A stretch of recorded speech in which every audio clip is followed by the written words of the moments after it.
Alors, qui dit management de transition, dit avant tout transition entre une situation actuelle d'inconfort ou de non-optimisation, et bien sûr une volonté d'assainissement et d'optimisation de l'entreprise à court-moyen terme.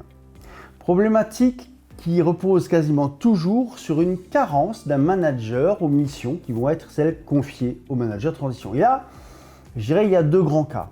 Premier cas, première option, la fonction de ce manager n'existe tout simplement pas.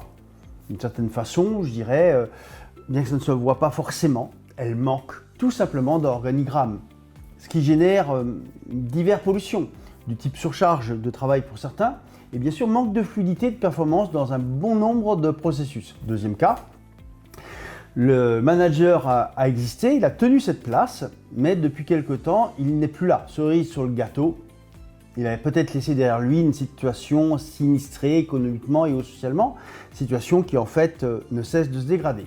Voici ce qui illustre chacun de ces deux cas. Pas encore une totale solidité pour le premier cas et donc une certaine fragilité, on est dans une phase de consolidation. Quant au deuxième cas, on est dans une phase de perte de solidité, une phase de fragilisation qui nécessite un redressement. Et voici donc quelques immanquables de cette période de turbulence qui s'applique dans les deux cas.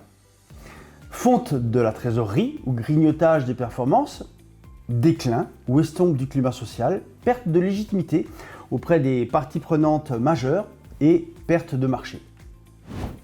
Alors, bien que parfaitement différentes, ces deux situations, je dirais, se ressemblent beaucoup et ont en commun la non-efficacité.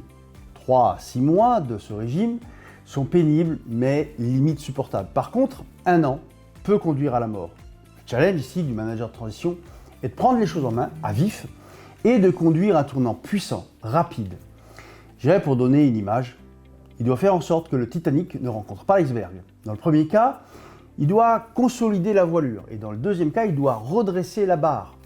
Et surtout, dès la première minute, il doit rembarquer avec lui toutes les troupes sur le pont. Dans le premier cas, il doit les emmener à mettre en place tout ce qui n'a pas encore été fait, tout ce qui est, je dirais, structurant, consolidant, tout ce qui va permettre de sortir l'entreprise de sa zone de fragilité et d'un risque d'affaissement.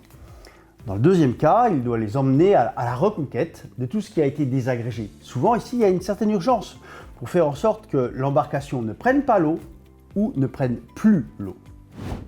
Alors avec un brin d'humour, je dirais que cela est à la fois tellement différent et tellement pareil. Et dans les deux cas, il y a surtout à se mobiliser. Voici d'ailleurs quelques atouts que je vois dans un jeu de manager de transition. Vision globale, très globale, courage pour tracer et conduire une ligne qui peut surprendre durant les premières longueurs. Spectre de compétences pas forcément total, mais large, vraiment large. Et enfin, une aisance dans la coordination transversale, que ce soit en interne ou en externe.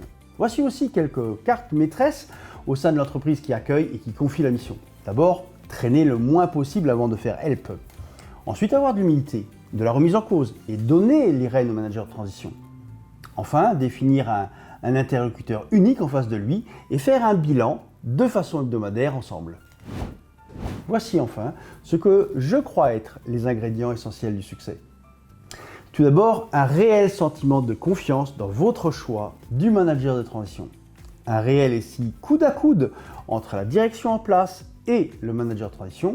Et enfin, une totale capacité du manager de transition à faire équipe avec vous et avec vos troupes.